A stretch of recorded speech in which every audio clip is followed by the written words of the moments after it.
Ladies and gentlemen, joining us remotely today is Kieram Maliki Sanchez, a distinguished innovator in the realms of virtual reality and immersive media. As the founder of Constant Change Media Group, Kieram has spearheaded transformative approaches in media productions, including the creation of music scores, documentaries, and the operation of significant international events like the VRTO conference and the Fivers Festival. Today, he will be presenting the exceptional work conducted by his team for the Canadian Hispanic-Latin American Virtual Museum. This project is a testament to how virtual platforms can revolutionize cultural exhibitions. Please give a warm virtual welcome to Kieram, a visionary whose contributions continue to reshape how we engage with technology and culture. Un aplauso.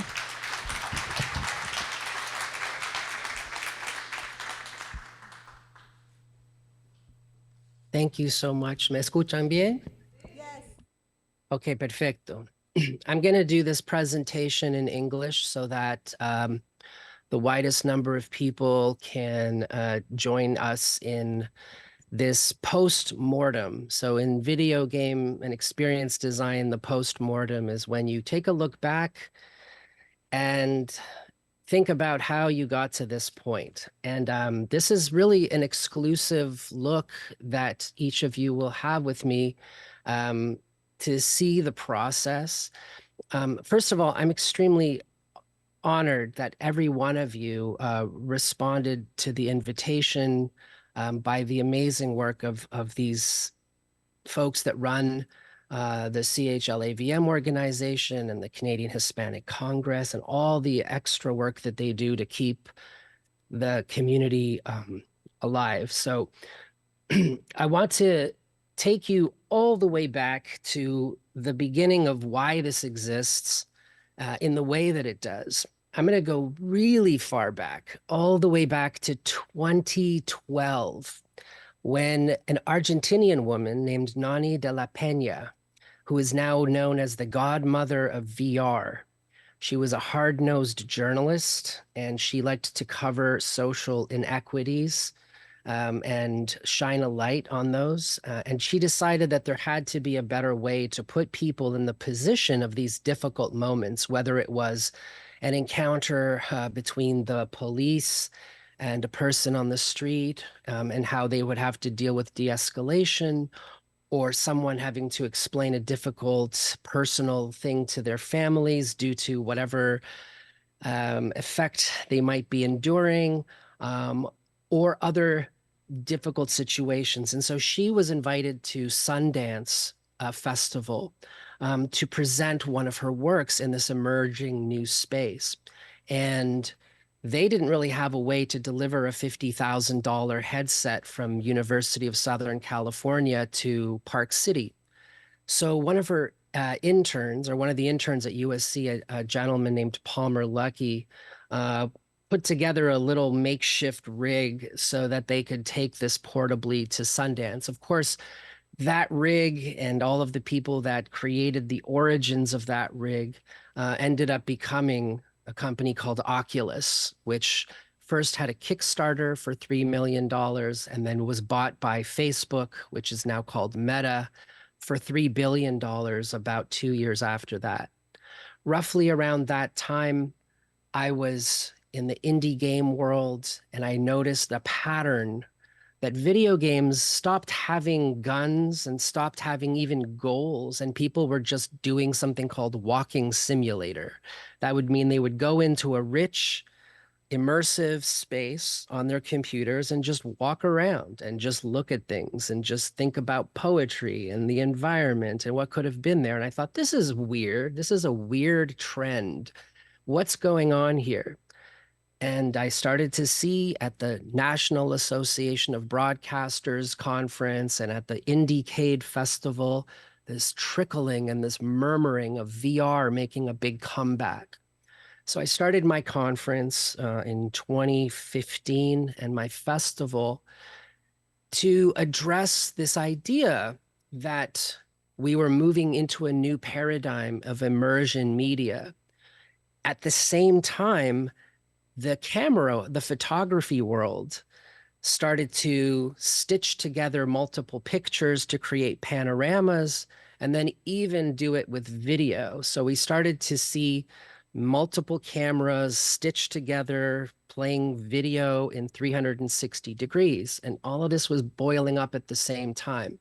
And so I started a festival called the Festival of International Virtual and Augmented Reality Stories. That was inspired by things like the Toronto Film Festival, where I had, thanks to my mom, gotten access to a lot of really cool screenings. And one of the things that most stuck with me and probably changed my life over and over were these films that would be brought in that would only have one screening ever.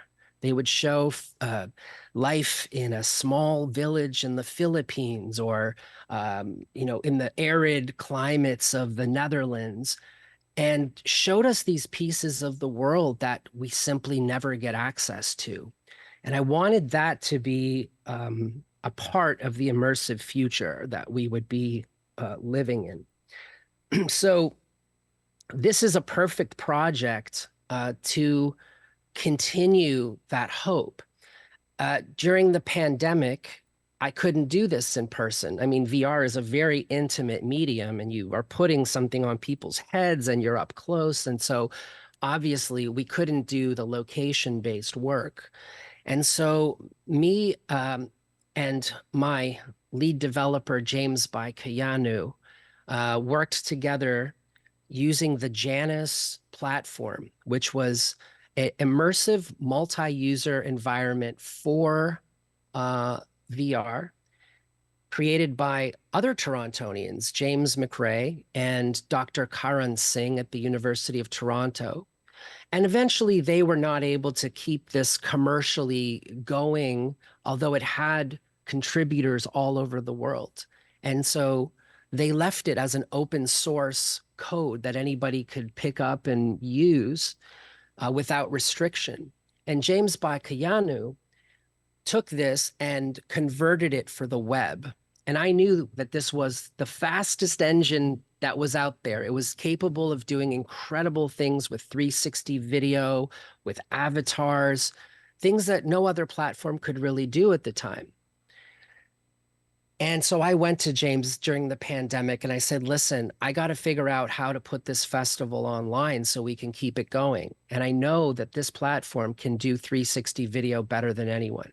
So we spent 3 years improving that platform, making sure that we had the highest resolution, instant loading, no buffers, no proprietary downloads, so that anybody in the world could watch 360 videos curated and also hang out with each other.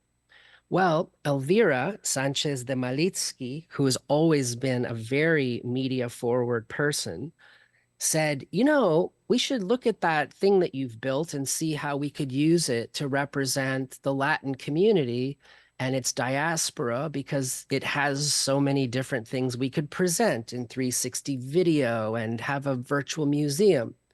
So that brings us to the present. I said, oh God, please no, that's going to be so hard to do. Now, when I say that, I really mean, okay, I guess we're doing this, so let's make it work. Web3D is very hard. It's just hard to do because, quite frankly, it doesn't really exist yet. Apple barely has support for the spec, and most people, are not familiar with how to code for it. I won't go into all the details of the code, but I will say that every room of this museum has a minimum of 2,500 lines of code, which if you were to copy and paste it into a Google Doc would be about 75 pages worth of code per room. The reason for that, I will explain now. But the value of it is what I want to get across first, which is accessibility. When you approach funding agencies in Canada over the last few years, they had pulled back a lot on virtual reality. And the reason for that is the socioeconomic barrier. There's many barriers. There's the fact that VR can be expensive. There's the fact that you have to have a good graphics processor. There's the fact that you may not understand normal gaming convention for controls. There's the language barrier. There's all sorts of things. There's accessibility. And so they don't want to go funding things that only a very select elite few will have access to. So we built a museum, which is now a use case, a prototype for the future for many different communities to be able to look at and take some of our learnings from. That means that it has to load instantly. It means that there can be no buffer time, that you don't need a super fast connection. It means that you are able to access everything on the screen easily and in any language. If anyone in the audience does not know what UX means, it stands for user experience. And the whole way of thinking about how we interact with an interface from the position of the participant. That means we can't just assume that because we understand it, that other people will understand it. And it's really removing all of our implicit biases and assumptions so that the last person in the line can truly intuitively interact with the environment. Have we succeeded? Oh God, I would never say that we have succeeded 100%. Have we tried very hard at every layer? Yes, we have. Is this museum finished? Oh, it certainly is not. Look, even if I told you that it was, the web itself is a very mutable, fast-changing environment. Not only is it not like a program where you just download it once and run it on your computer, but every browser is different. Every browser has constant and different updates, different concerns. And so whether you're using Chrome or Firefox or Safari or Brave or Vivaldi or Opera or any of the other browsers out there, we have to also take that into consideration. What are the edge cases? What are the things that will benefit the most possible people versus the ones who have a singular problem? James has to look at the platform as a whole. If we make an adjustment here, who else does it affect? So I think that this has been a really enormous success in pulling together a variety of challenges. Let me take you a little further back in the journey and show you some of the early concepts from the show. At the beginning, it was like, how do we do this? How do we represent this museum?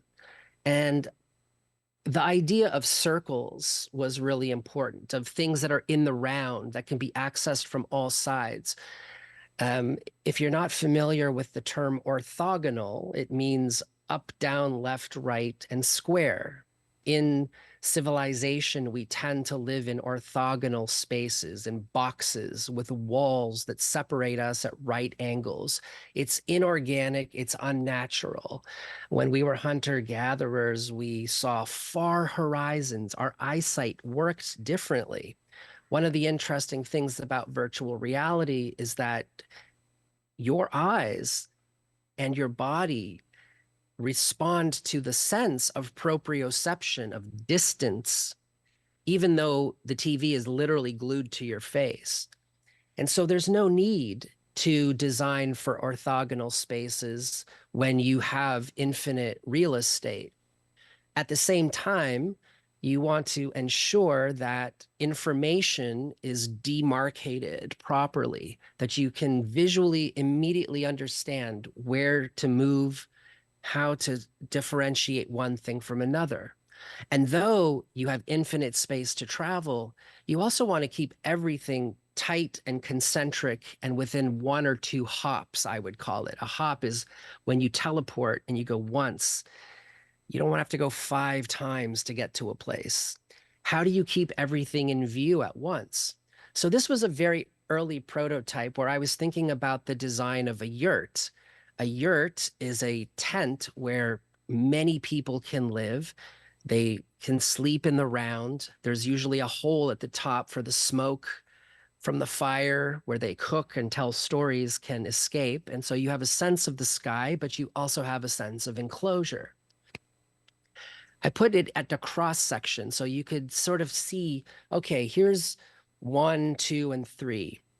And the feedback was, okay, this has got a cool cobblestone path and it's very organic and woodsy, but we want something modern. We don't want to simply go to the default idea that this is, out in the country and antique and ancient, but we want to bring the Hispanic-Latin American Virtue Museum into a sort of bright future. I said, cool, I will consider how we can do that, how we can keep it circular, how we can keep it all in view and have an open concept. Elvira stressed, I don't want to feel like I'm enclosed inside of a prison, inside of a wall, inside of the doldrums and heaviness of old buildings. I said, I completely agree about that. So we have to ensure that people don't get lost in that openness. And so let me see what else I can show you about some of the early visions of this. So we created a circle. This is a bit later on. Here's the first design that came from the yurt design. We said, what if we have a central circle and then these 3 exhibits at 65-degree angles? Well, the problem here was that you would only see one at a time. The funny thing is that after a lot of different iterations, we sort of ended up back here, as I'll show you later. But at the time, we were concerned that you would only focus primarily on one and not the others. So a second version put the 3 circles in the center, and you would be on a ring around the outside looking inward. But something became evident. First of all, we put a temporary flag and we said, no flags, because a flag would seem to represent that these costumes are from one country. But many different countries share some of these customs and costumes and heritage. So there is no one country to which they belong. So we'll have to find a different way to represent that. The other problem with this is that these costumes, which we are capturing, they are each about 4 to 6 gigabytes of data, and they take up 15 million polygons, which obviously you can't render to a web screen instantly. It would take, 30 minutes to download just one costume. So we could not put all of the costumes in one room and have them at a high enough resolution to make sense of this. The process of capturing a costume in 3D is called a volumetric capture or photogrammetry. And it was pretty hard to find a studio anywhere in the world that could capture such detailed costumes. It's one thing to capture, a sports action pose when someone's wearing a soccer jersey, but it's quite a different thing when the actual point of the museum is to capture extremely detailed costumes that have sequins and fringes and buttons and textiles and different shapes and shininess all together. So this was not ever going to work. This was just too much on screen at the same time. I reached out to a concept artist. Once I got to around, let's see here, if I can open this picture. Once I got to around this, no, this is even later. So let's say we were here. Then we got into this sort of circular idea, and this was too enclosed, but we thought, what if you're standing in the center of the yurt and there's a light source at the top? So I asked Midjourney, which is a generative AI tool, to give me some some notions based on I want circular, I want open, I want a museum, I want you to stand in the center. And it gave me some pretty good stuff. I said I want earth tones. And I loved this sort of ring up at the top that had like some sort of a projection and then a second layer below it that had these paintings. It was quite interesting. The problem was it was a bit static. Another one that it showed me was this beautiful idea of putting a sort of sphere behind the costumes, backlighting them. The problem with this picture is that it uses this beautiful, natural, diffuse lighting that you would get in a cinema, but recreating that in Web3D was not going to work because soft ambient wraparound light like this is very computationally expensive. And you probably wouldn't get this result on a lot of devices. You might get it on some, but not on all. So this was really not possible, and we had to just take some inspiration from it, but then stop there. Another thing that happened was that Elvira at the time went to Brooklyn to see this museum. I think it was of African fashion design, but we saw that a lot of the things that we were building, like these white circular platforms and this ultraviolet light, was is exactly happening in this museum. Uh, it came that we were doing it, and then we saw that they were doing it, not the other way around. But this allowed us to take some things into consideration. Like, hey, what's cool is that in VR, you don't have to have columns to hold up the ceiling. So we don't have to have these columns that are in the way, and we don't have to have a ceiling.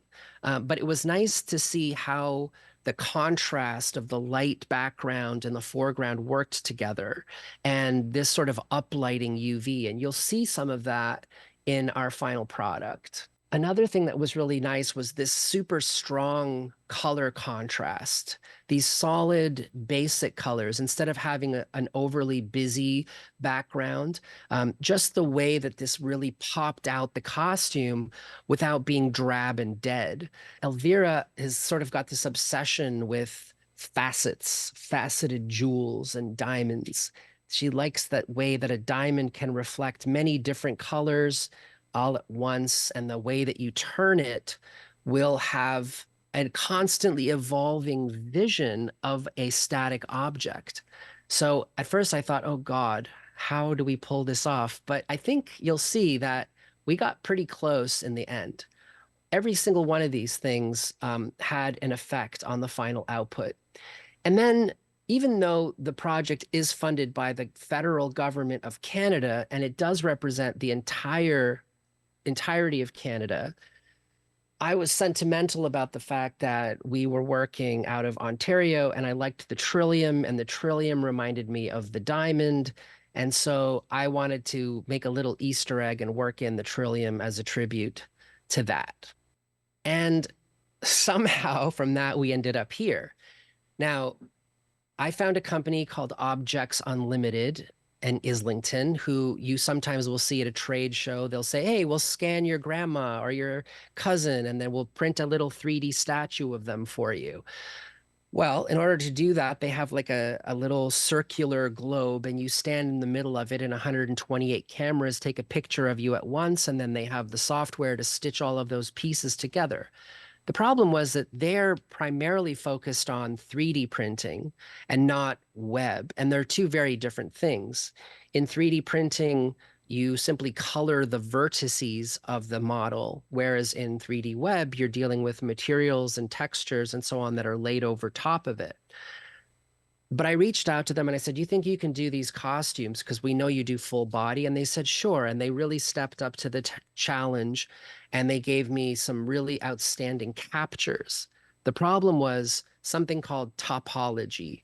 Topology is how when you cut that model up into little pieces and triangles, it flows from one section to the next. And as you can see, this mask is a complete nightmare for a topologist. It goes in every direction. It seems almost chaotic. It's got random pieces, and all of that has to be optimized because otherwise it could take up millions of polygons. And we had to get it, the whole thing, down to less than 10,000 polys.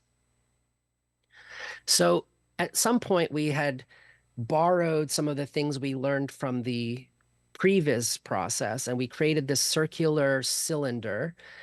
You could call this a yurt, and we modernized it. We added some fancy lights and some more sort of Star Trek-y surfaces.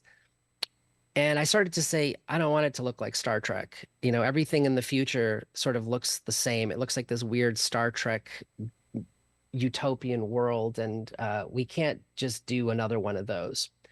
So I reached out to a concept artist. Now, the problem in the game industry is that everybody's getting laid off these days. I don't know to what to attribute it, but thousands of some of the world's greatest artists are being let go, and they're out there looking for work, which is terrible, but is great for me because I could go on LinkedIn and say, oh my God, this is the guy that worked on Iron Man VR, and he's like out there looking for an opportunity. So I reached out. I said, hey, is there a chance that you might work on this like little museum project I'm doing for the web? And he said, sure, let's talk about it. So I started to work with Artin Galkin, who is based out of Los Angeles. He's such a nice guy. And this was one of the early versions of the ideas. So you can see here the trillium, you can see the kind of faceted diamonds. You can see that we started to put some basic icons in place to represent the devil, the drum, the sun from Inti Raymi, from Candombe, from Diablada. And this is not a 3D model. This is just a 3D drawing. So he can draw lines and squiggles and sort of shape things out. And we started to piece together, like, how would this work? This was super chunky mode here, but it started to give us a sense of where we could go. Then we tried the old red carpet, and it just looked like something that Melania Trump might have designed. So we stuck away from this like whole dark red look. And then we started to get into some proper concept art.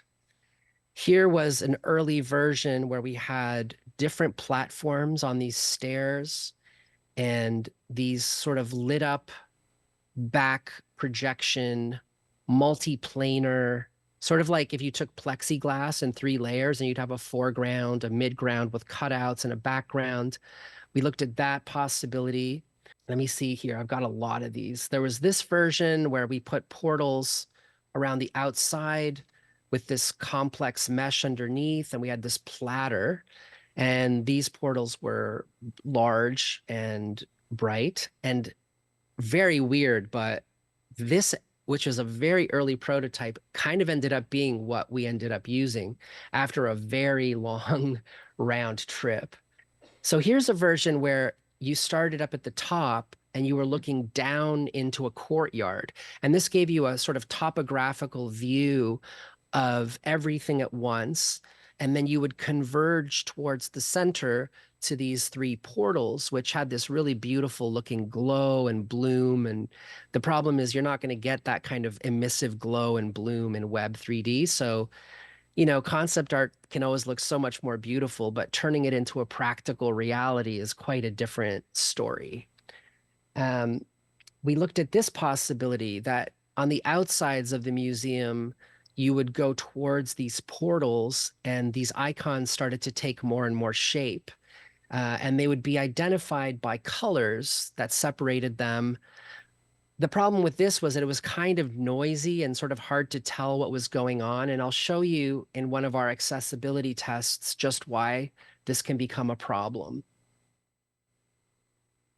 So then we started to move a little closer, and here now you could see that is the shape of the diamond and the facets and the trillium.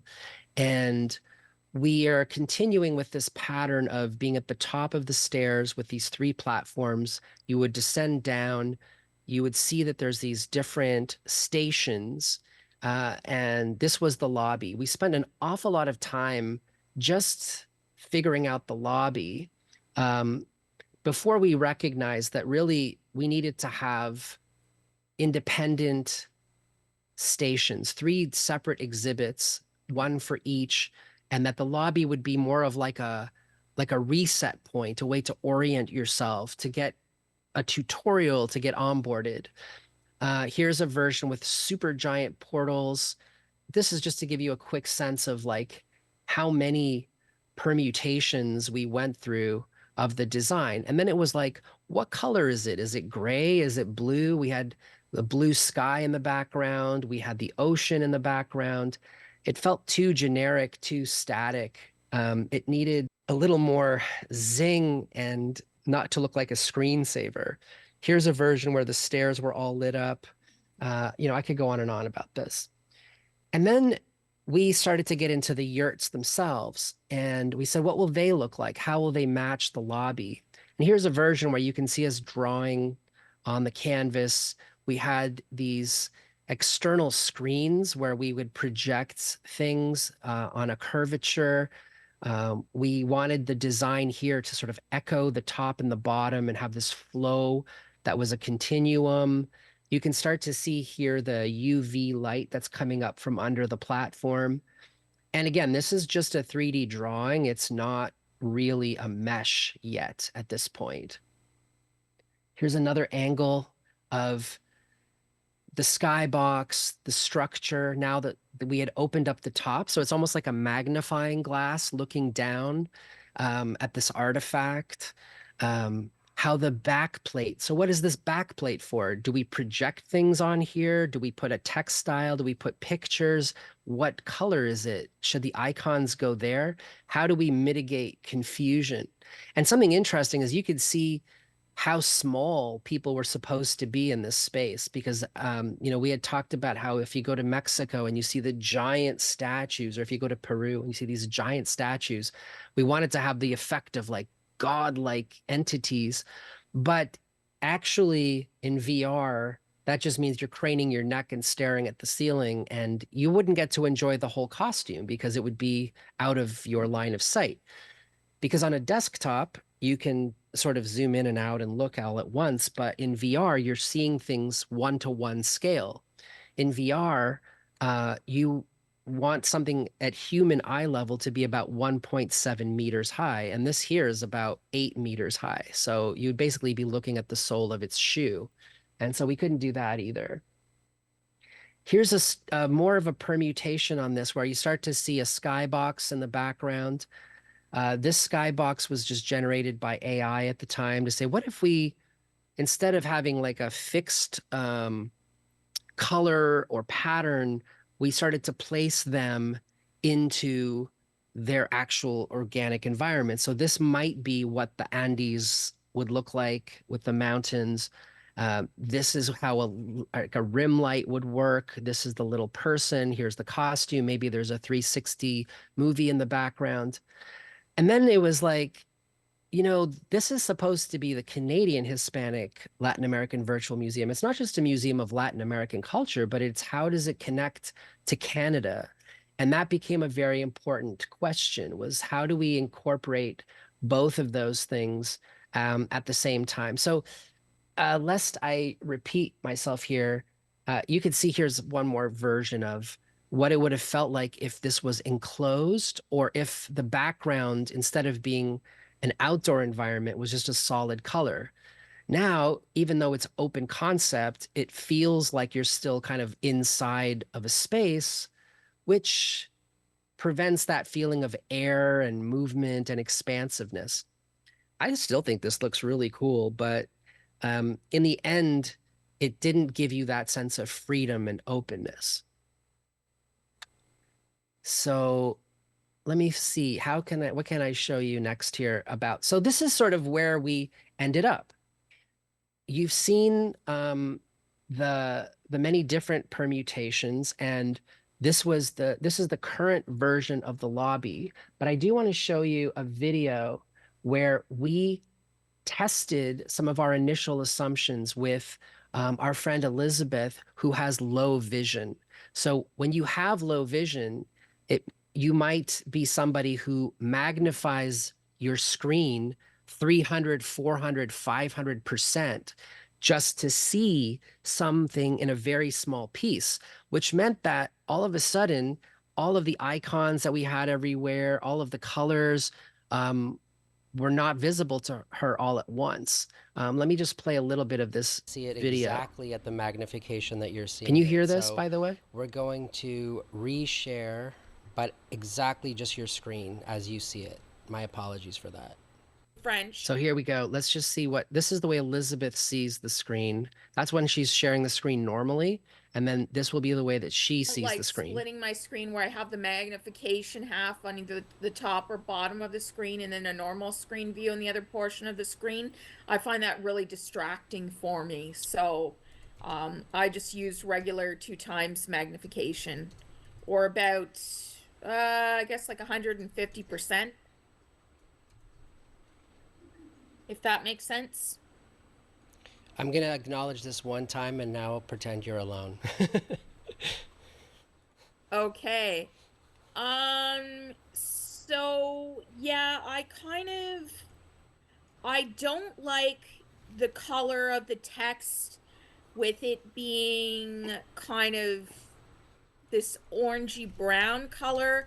It is not a good text choice for people that are blind or visually impaired.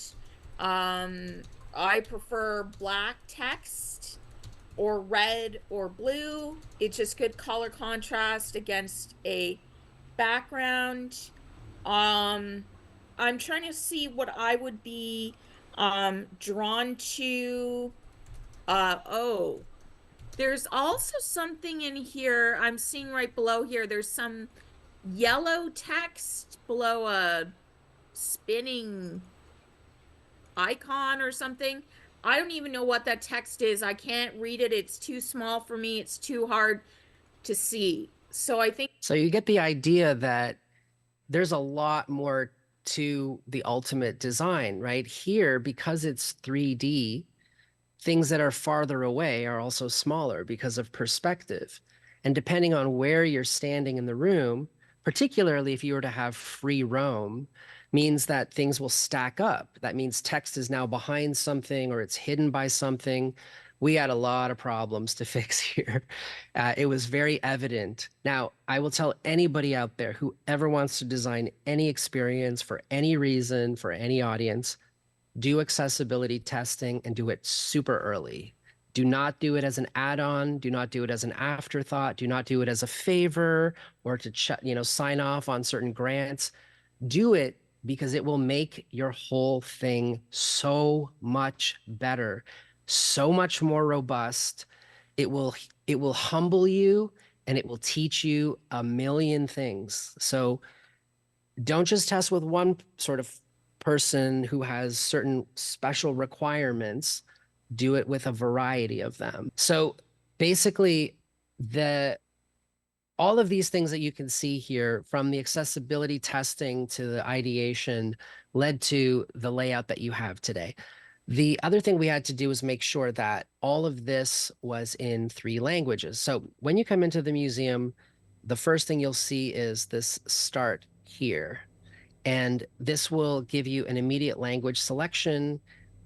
And then you can step through all of the affordances of the accessibility and then how to navigate the interface and how to use the top menu and how to come back to this tutorial, and just to make sure that like nothing gets lost and that everything is found.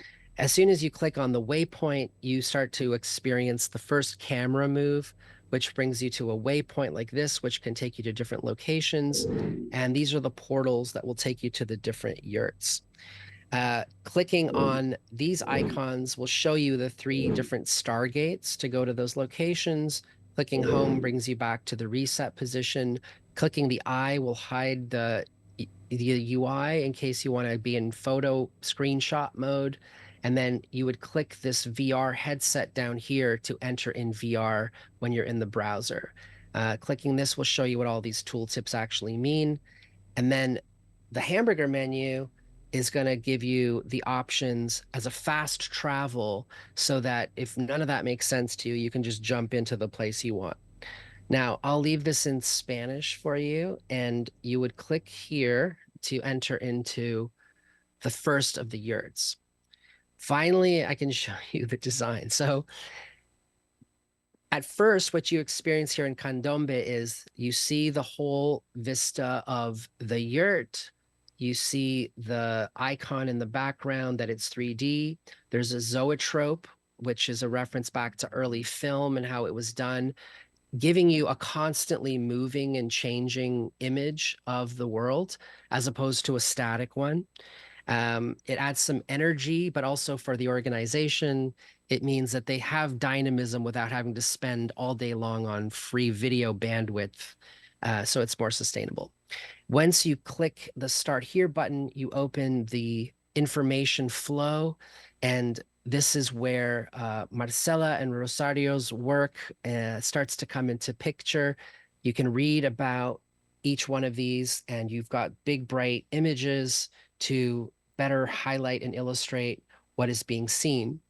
When you hit certain points, the camera will reposition. One of the details I really love about this particular yurt, or exhibit, I should call it, is that if you look at the drum, at Sergio's drum, when they were trying to fix this model, they tried to clean up the drum and make it all black. And I said, no, no, no. Those layers of varnish, those thick, fat layers of varnish, the scratches, the buffs, everything, that is the drum. That is why it sounds the way that it does. That's the experience and the life of the drum. So keep in all the scratches and everything else and those details. And you can also see that it's reflecting the actual environment that it's in. It's subconscious, but it really puts it inside of the world. When you get to the end of this flow, you are able to look at each component of the costumes. And Zulima and Ben designed each one of these icons as a custom icon for every single piece of every single costume. And as you click through them, the camera moves to the position to highlight that piece of the volumetrically captured model. And as you click the chevrons through, you can go and see the other personaje inside of it. And in the process of doing that, I've set up the camera angle so we're sort of revealing the background and other features of the room. If you click the play button, you come to this video theater, which allows you to see the documentaries that were produced by the organization, and they'll have SRT subtitles for whatever language you're inside of that will play. We will be implementing like a jog shuttle eventually, so you can just sort of drag the timeline and rewind. For now, you can play and pause and see there's 6 full documentaries about the journey of each of these groups and their life in Canada to experience. And then over here, there's a big image gallery, which in VR looks like a giant billboard. So at first it was like just an image gallery. I said, yeah, because Tamborileros en el you'll be candombe able to uruguayo. experience them Elegancia at y scale. tradición en armonía. Going to Inti Raymi, and I'm almost done here. So I'll just give you a quick preview. So Inti Raymi is its own environment. You can see that this skybox was actually captured using Google Earth. It's from this particular location. It has its own unique zoetrope that reflects that culture. And something really fun about this one is we added, you can see these rocks in the background, like a set extension, as if you're like at Disneyland. And it starts to build the environment out into the actual space. And again, each click will move to a different camera position and give you a different view. Now, there was a big question around waypoints and why we fixed the positions. And that's because if you give people free roam, they get lost, they run into walls, they turn upside down, and they basically get frustrated. So by having preset views, it helps people to control their experience better. And I'll go to the final one here, which is the Diablada. I would say that by far, this was the biggest hurdle because this costume is a beast. You can see how detailed it is. And I had an amazing team in actually Pakistan. I went all over North America, all over Canada, trying to find a topology artist to reflow this costume. And very few people wanted to take up the challenge because oh God, this looks like a big job. But I found a really amazing team in Pakistan who does nothing but topology all day long. And Zishan worked with me. There was about 12 versions of this model before I was satisfied to get this right. And we managed to get it so that it loads in under 5 megabytes, I think, and it comes in super, super fast. If anybody ever wants to do a class with me on Blender and techniques for high resolution to low resolution normal map baking, give me a call. And from here, you come over to the Nyaupa, and you can see the environment of Oruro in the background. And again, every click is revealing more and more of the environment. You can see that the normal maps capture the light. So she's not just flat, but you can see the beadwork and the details of the laces and so on. And I felt kind of proud that I could frame this pitchfork in front of the church to show the superimposition of those two things and how a camera angle alone can tell a story. So, Marcela, I think with that, I've given you a pretty quick tour of the universe, and I'd be happy to answer any questions at this time. So thank you, Kiram.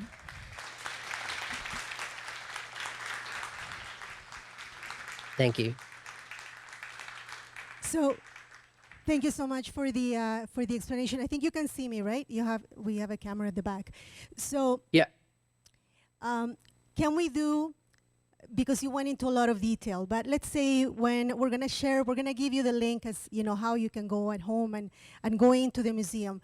But let's do a walkthrough together. You arrive at the museum, okay, and then so go back to the main page. Okay, we're here now. Walk to Bolivia and let's go into the Bolivia section. Just so people know how to what so sure. There's a couple of things you could do. You could literally just point at the portal and press click, and it'll take you right into the room. The second thing you can do is click this little waypoint in the center, and then the drum here represents candombe. So if you click that, you'll face the Stargate. Now, the reason we have this extra step is because eventually we could fill in, you know, for special events or for like an art exhibit or additional details could come in here and say, oh, there's a special showcase going on or whatever out in front of the Stargate. But for now, it's just a door. And from here, you just click this portal and it'll take you into the room. Okay, so we and then there's a big giant start here button. So we're inside Uruguay right now, and you can see the male and the female costume, right? And so then we walk to, and let's see, we want to see the female costume. So we're gonna click on the costume. No, you would click on these little waypoint dots, or you would click on the book, and then you will be able to, actually, if you click on the costume, and then up here, you can see Mama Vieja. You click on that, and now you're brought to her. And so if you click the shirt, the scarf, the umbrella, you can see all the different pieces. And if you close this, you can close that and even close the eye here and just have a pure view of it. And if you're in virtual reality mode, you don't have these preset positions. You can just freely turn around and teleport in any direction that you want, limited by the size of the platform. One thing that we are going to implement is a sort of a mouse look. So you can turn your head about 45 degrees and you get some parallax. But again, the reason we don't have complete free look is because people with the keyboard and the mouse and the phone, they start to look in all sorts of directions and then they can't recenter their view. So this helps to give you a more consistent experience. Here we're seeing Lucifer, which is the male, and Ñaupa, who is the female. If you click on the book, you are going to be able to see an explanation what the Carnaval of Bolivia is. And then as you continue, a little bit about the history of the dance of Diablada, what the music is. You will also, if you continue, you will also see the characters of the Diablada. So we explain there are many participants in this dance. We only took 2 of them. So we provide you an explanation as to what each one of them represents in the dance. Thank you so much, Kiram, for this. When you go home, and we're going to be sharing the link with you so you can go home and you can navigate. I just want to add one more thing, which is that when the museum was very much just a general idea, you know, Elvira wanted to represent all of the incredible things that the Latin American Hispanic diaspora does. So it was like, oh, we have authors, we have politicians, we have organizations, we have everything. And Sarah said, well, that's not what a museum is. A museum is a small bite-sized thing that you can focus on. And so I was reminded of a exhibit I saw in San Diego about border crossing from Mexico, refugees coming into Texas. And the whole thing was represented by a sandal that had been left behind by a young girl and her Sony Walkman. And I was so emotionally moved by just those two little artifacts. And I thought, with a costume, my sister actually used to study textiles, and she went to China and Peru to see crazy detailed costumes from all of these different places, which I've had just a thrill of learning about. But each piece of the costume, it's not just about costume design, it's that every piece of the costume exists for a reason. It's this scarf, it's these shoes, it's because of this environment, it's because of this ritual, of this custom. And so that's why there's a heritage ceremonial costume exhibit, because it can tell many, many stories through a single artifact. And just so you know, the picture, the image that you see in the museum, like for example, right now you see the Lucifer image. It's not a picture, it's an actual person, the person dressed in the costume, and we went to a studio, and there was actually a scan done around the costume, and then the image was transferred. So it was a really cool process. So we actually had live people, like the lady who I introduced earlier, and Sergio from Uruguay here, he did the drum presentation. They were actually dressed, and they were standing, you know, it was a full day of this happening around them, and so it was a very, very cool and interesting process. So also, the cell phone experience is very optimized. So just so you know, you can right now on your cell phone go to museum.chlavm.ca, and it'll just tell you to rotate the phone into landscape mode. And we have completely designed a version for desktop and then a responsive version for mobile. So it's not that it's a compromise on mobile. It'll be smaller, of course, but all of the icons and everything else will reposition for your phone. Thank you, Kiram. We actually had a question from Mauricio. It's an excellent question. He asked us if we're thinking of adding more countries to the project, because we were only able to feature 3. And yes, that would be the dream. The dream would be to feature each one of our Latin American countries. For that, we need the funds. So we are going to be applying again, and hopefully we will be given another grant. I don't know. And then we can continue the work, and we can continue to feature each one of the countries that make that are part of this beautiful country here in Canada. Entonces la pregunta era si vamos a trabajar mostrando más de los diferentes países, y el sueño sería de poder hacerlo. Todo depende en si conseguimos otro préstamo del gobierno, otro grant del gobierno para poder hacerlo. Y si se consigue, entonces el sueño es de continuar con este proyecto. Porque el museo no solamente tiene los trajes típicos, sino que cuenta la historia de cada uno de esos países que presentaron. Ahora, cuando vean los videos de entrevistas, van a ir conociendo un poquito más del trabajo de cada uno de estos países en mantener su cultura y sus tradiciones aquí en este país, estando tan lejos de nuestra tierra. All right. Kiram, thank you so much. He's so passionate about what he does. Thank you for your support. Un aplauso para Kiram, por favor. Thank you. Let me just acknowledge my team once more: Ben Cross, Jen Chadwick, Pravasith, Zulima Weso, James Bakayanu, Artin Gokin, and Zishan, all of whom have worked tirelessly to make this possible. Thank you for hosting. And to the Humber team.